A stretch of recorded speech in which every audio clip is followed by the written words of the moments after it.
Contrat.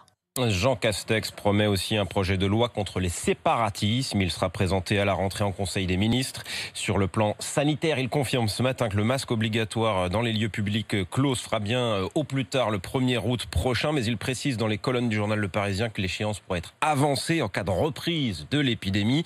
Et dans les faits, les dernières remontées du terrain en la matière montrent que plusieurs régions connaissent bien un rebond des infections. Martin Bourdin.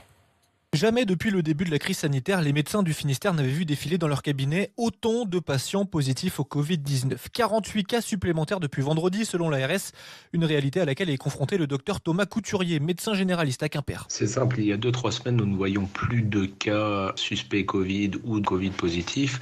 À l'heure actuelle, nous en voyons régulièrement un ou deux. Le déconfinement a eu lieu, les vacances scolaires également, et il est fort logique que des patients peu symptomatiques ou asymptomatiques venant passer en vacances apportent le virus avec eux et favorisent la dissémination de ce dernier. D'ailleurs, d'autres zones touristiques relativement épargnées jusqu'à présent, la Nouvelle-Aquitaine, la région PACA par exemple, voient leur nombre de cas positifs augmenter également.